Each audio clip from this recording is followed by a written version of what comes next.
Whitney. Who's that girl? It's Whitney Reynolds. Oh, she's got a show. Catch it on the weekends. Every single Saturday, right at noon. On Chicago's NBC 5.2. Hello and welcome to Weekends with Whitney. I'm your host, Whitney Reynolds. It is National Donate Life Month, and that's what we're talking about all today on Weekends with Whitney.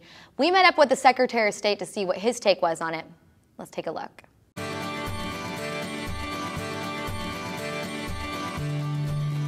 We are downtown here in Chicago with the Secretary of State, Jesse White. How are you doing? Glad to be on board. Doing fine. I am glad you're here too, because we're talking about a very serious topic today, organ donations. And I feel like a lot of people can actually do something and they don't even realize how easy it is. It can be as easy as change their license. Well, when I came into this office in 1999, individuals would come to my 138 facilities seeking a driver's license, sticker, state ID. We'd ask them, would you like to become an organ donor? And they'd say yes. We'd put them into our database. And then when that moment arrived, there would be a smooth transition. But we found out that because of the stress of the moment or the thought of losing their loved ones, 20% of those organs were not harvested.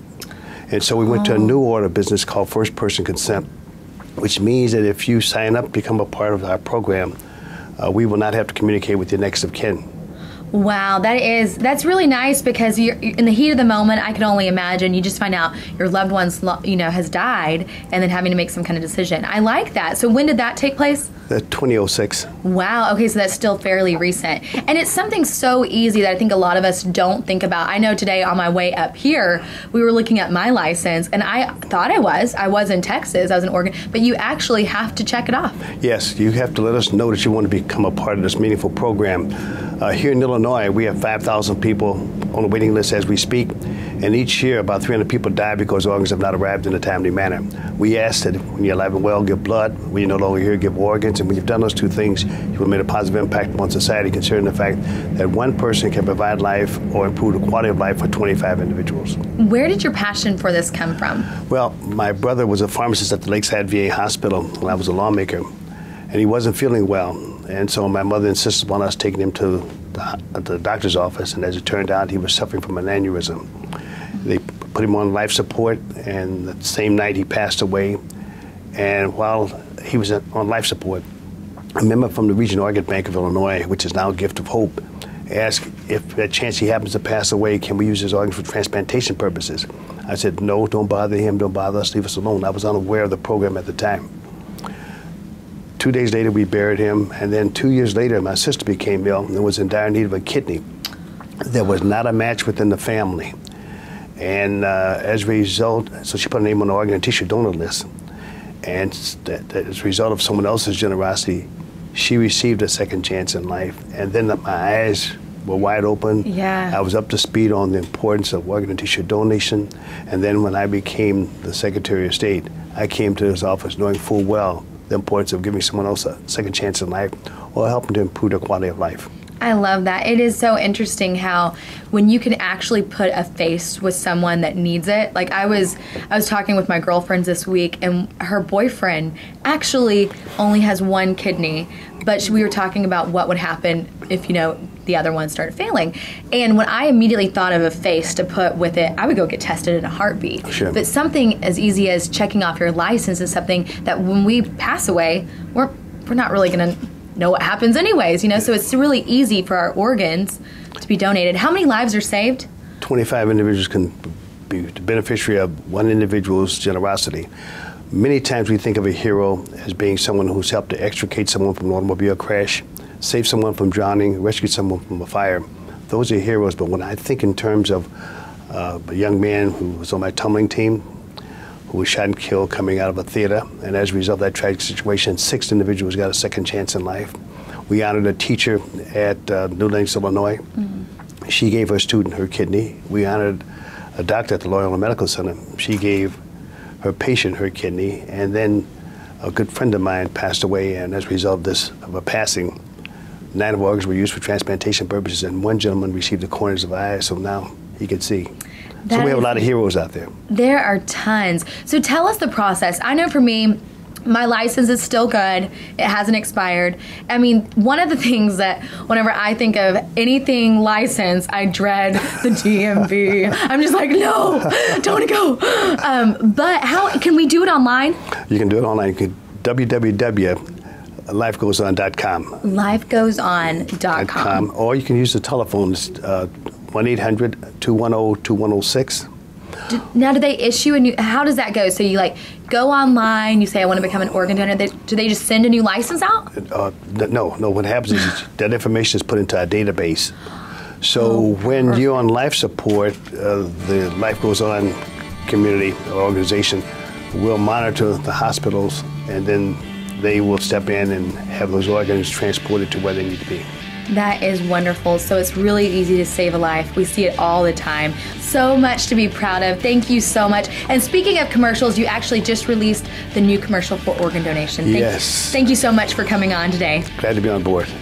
This life-changing segment was brought to you by the GH School for Healthy Living.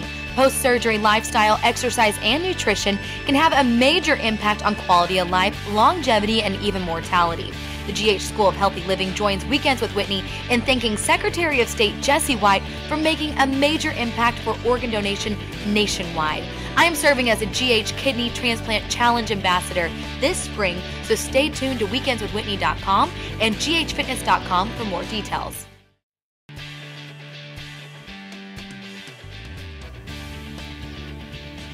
Hello and welcome back to Weekends with Whitney. I'm your host, Whitney Reynolds. Today we've been talking about donating your organs, and I'm here with Jessica McLean with the National Kidney Foundation of Illinois. Right. What a title you have there. It's long. And I mean, this is your month, but what you're telling people is that they can do it while they're still alive. And I think that's something that I know I didn't know up until this point, that you can donate while you're living. Absolutely. So we hear a lot about blood donation, we hear a lot about bone marrow donation, but what some people don't think about is the fact that you can give a kidney while you're still living. Now, is kidney the only organ? I know that you're probably like, of course, Whitney, but I just want to make sure that people know what they can and can't donate. It's the most common by far. In rare cases, people have been known to donate part of their lung, part of their liver, and part of their pancreas. Okay. But those are more limited circumstances. Okay, so the kidney is what they can donate. Absolutely. And how valuable is that for someone that has failing kidneys? It's enormously valuable. So if a person does not have a living donor, what they're faced with, especially in Chicago, is a 5 to 7 year wait for an organ transplant. So that's a long period of time to wait for a deceased donor. Absolutely. Yeah, and if you have a living donor, you can bypass that wait. You know, you get your transplant a lot quicker. You know, we just spoke with Jesse White, and he was talking how easy it is to do it on your license, check it off. Absolutely. But, you know, for me, myself, when I was listening to all that, I don't want to wait until I'm dead for someone to have to make that decision, or for someone that could use mine. So how do people find out if their kidney is compatible, or do they go ahead and just take it out and then find a match? No, so there are basically two different circumstances, and the one we see most often is somebody knows someone in need of a kidney transplant. So a family member, a friend, maybe even a coworker or an acquaintance that they haven't seen in years may be in need of a kidney. They hear about it and they say, I really want to help. You know, I feel like I could donate a kidney, and I want to see if I'm healthy enough and if I'm a good match for that person. So in that instance, they would find out where that person is listed, what transplant center they're listed with, and then they would contact that transplant center and say, hey, I'd like to be evaluated as a donor. We did a show last year where a grocery store clerk started getting sick, and someone that came through her checkout line donated. Yeah. And that was when my eyes were open that, wow, for one, you know, you can donate while you're still living. Like, I had no idea about this. And it's becoming more common, those instances where acquaintances or even strangers. So it's happening now where someone may come forward and say, you know, I don't have anyone in mind. I don't know anyone in need of a kidney transplant, but I would like to help, and I'd like to be a donor. And those are called non-directed kidney donors. That was my next question. So you still can do it even if there's not a direct... Absolutely. Even if you don't know someone, if you feel like it's something you want to do, you can contact one of the transplant centers in Illinois and say, hey, I'm interested, and start the evaluation process. How often do people do that? Infrequently. It's much less frequent than the other instance where, you know if you have someone. a direct face, I think, to really help make your decision up, I mean, I think that would motivate anybody to do it. Yeah, so, and it's certainly a bigger commitment than donating blood. You know, you're undergoing surgery, but you can still live a normal, healthy life with one kidney, so people are still doing it. how does it work with insurance? If you aren't insured and you want to donate your kidney, does it affect you? Do you get paid for it? Like, how does that work? You can't get paid to donate a kidney, so there's no financial incentive to donate. So really the people stepping forward are extremely altruistic people. They're saving a life. Absolutely. They're saving a life and they're not getting paid for it. So in an instance where you're giving to a certain person, usually the recipient's insurance, whether that's Medicare or an employee health plan or a private policy, will cover the cost of that transplant for the donor. So while there's not a financial incentive, we're trying to remove that barrier. Yeah, what about the people that are donating without knowing a face to it? They would still be covered by their recipient's insurance. Oh, okay. Once so they're matched up with someone, absolutely. Okay, so you wouldn't actually do the procedure until they find a match. Absolutely, yeah. Wow. Okay. And so tell us a little bit about what Illinois does different than other states when it comes to organ donations. Well, Illinois has an enormous coalition called the Donate Life Illinois Coalition of a number of different nonprofit organizations partnering with the Secretary of State's office to promote organ donation, and that's both deceased donation and living donation. So we have the benefit in our state of having some really big players that are pushing this great cause. Absolutely. So why April? Why in April are we bumping it up? I don't know. You know, it's National Donate Life Month, so across the country people are sort of joining forces and talking about organ donation. It's something that affects everyone.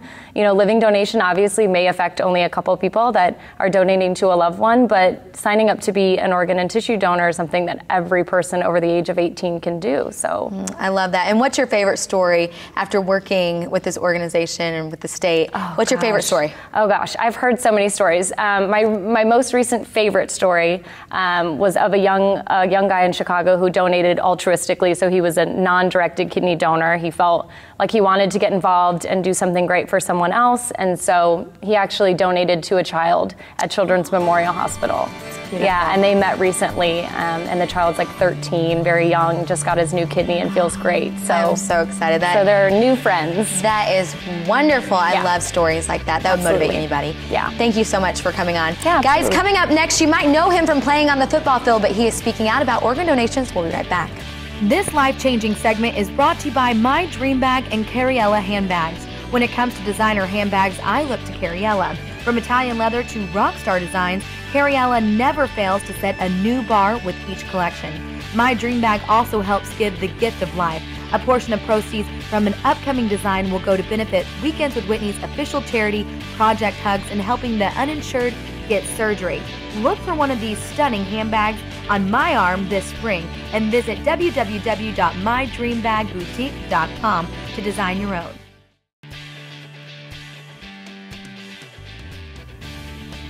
Hello and welcome to Weekends with Whitney. I'm your host, Whitney Reynolds, and today we've been talking all about organ donations. April is Donate Life Month, National Donate Life Month.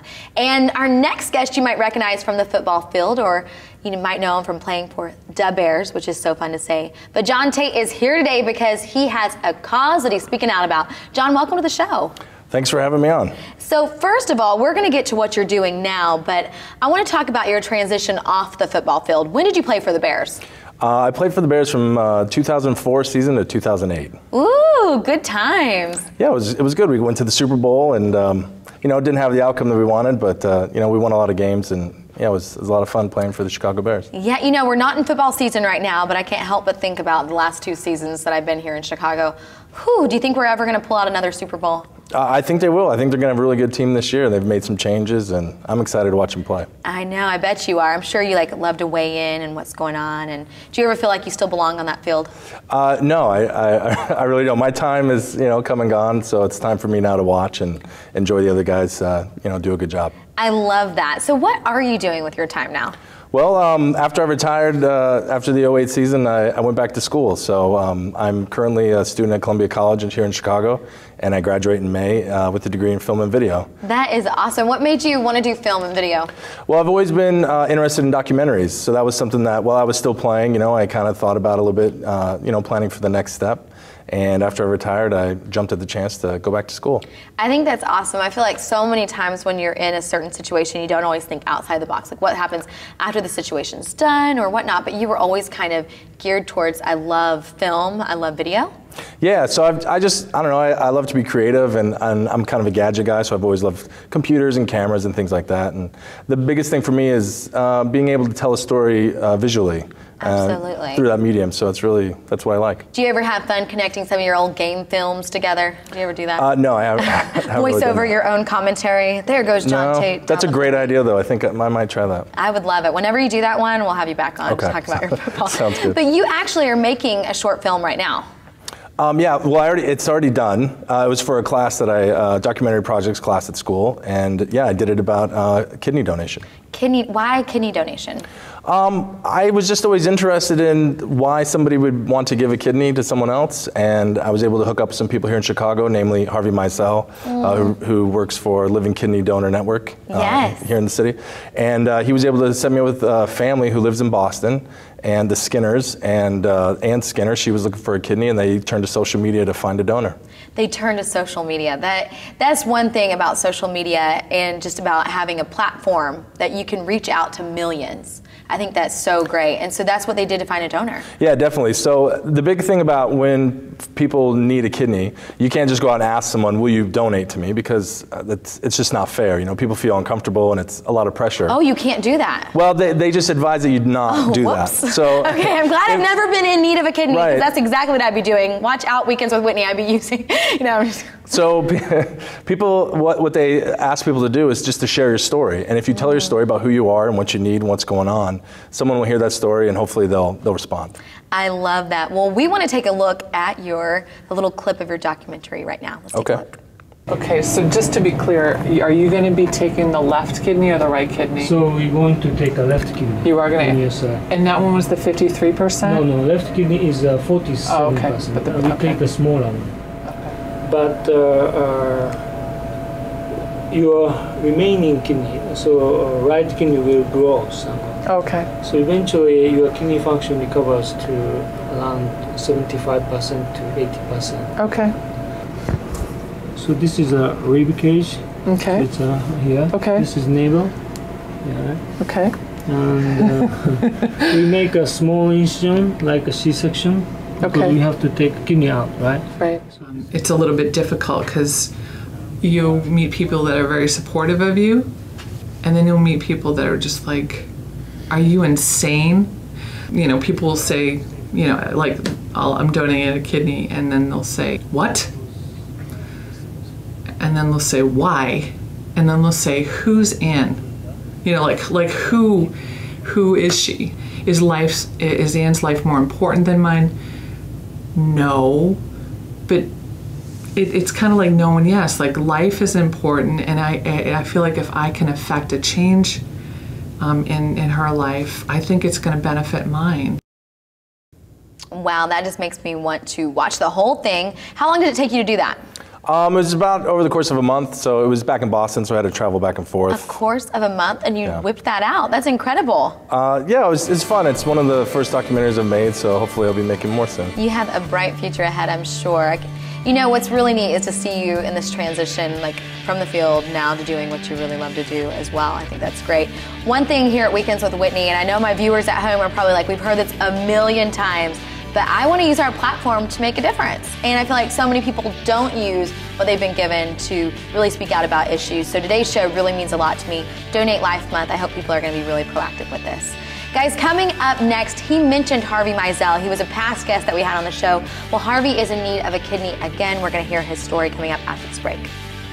Join Weekends with Whitney as we celebrate our 1 year on NBC Chicago nonstop.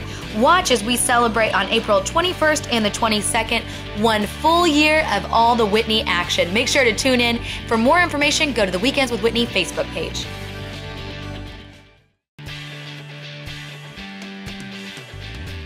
Hello and welcome back. I'm Whitney Reynolds, your host. Today we've been talking all about organ donations, and it is so important, guys, that you listened up and hopefully will take some action. Back last November, we had a guest on our show that came on and talked about his organization that was working with connecting donors to organs. Let's take a look back at his clip. Hi, I'm Whitney Reynolds, your host for Weekends with Whitney, and we have just heard an incredible story today.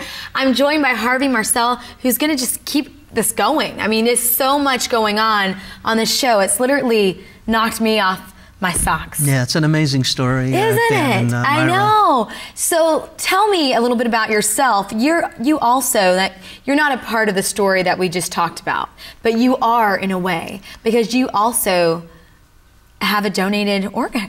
Yeah. I'm a kidney transplant recipient and very fortunate that my wife was able to donate to me. But my story goes back quite a while. I found out about 25 years ago that I had this kidney ailment when I was getting my appendix out. They did a ultrasound and found out that there were these cysts on my kidney, and they were upset at me because I didn't tell them about it. Well, I had no knowledge about the situation. And so I learned about what kidney disease was and started volunteering for the local organization to get people to sign up to be an organ and tissue donor. I'm sure you're familiar with it, the Department of Motor Vehicles. Right. And so that was one of the things we were talking about before we started taping, is that is something that we're all aware about. The little thing you can check off on your license saying that you'll donate your organs. Yeah. But through your experience of needing a kidney, you've helped develop something that's a lot more interactive with kidneys and donating organs today. Yeah, what happened with me when I was finally told that I was in need of a kidney transplant, I had known that I was going to pursue living donation should I ever need a kidney transplant, but didn't really know how the process was. And more importantly, I was really concerned about having to ask people to donate it. Right. It kind of is not something you really want to do. Right. I'm afraid to ask people to buy my lunch. More or less, give me your kidney. Exactly. And what I did is I found out when I started talking to recipients and donors that no one asked someone to donate. They heard about their situation, and the person offered. Really, just much like Dan and Myra. Their situation was quite similar to what people go through. But I was fortunate, like I said, that my wife was able to donate. But I realized after going through the process that I can help other people understand living donation and educate them about the process. And a little bit on the education, living donations or living, like giving a living organ, is so much like the year span, tell me a little bit about that. Well, there's deceased donation, as you referred, and living donation. And right now, there are about almost 17,000 transplants a year.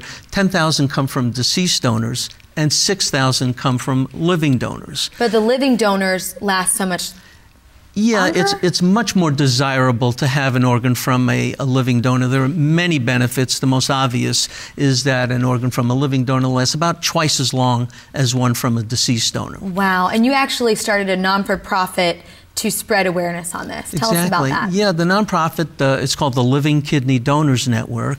And what we do is put on workshops and webinars. And our two main focuses, number one, is to educate people who need a kidney transplant about living donation. There are quite a few options there. Right.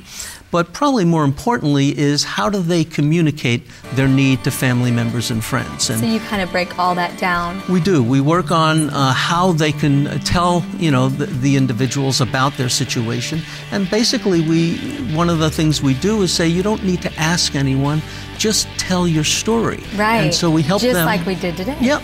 We help them develop a story. That was our guest, Harvey Marcel, who was on last November. Well, he is in need of an organ again, as that just rings in why it is so important, guys, to donate if you're capable to. To find out more on ways you can get involved or change your license, go to weekendswithwhitney.com. Also, you can find us on Facebook and weigh in on your story as well. We can't wait to see you right back here next Saturday and Sunday.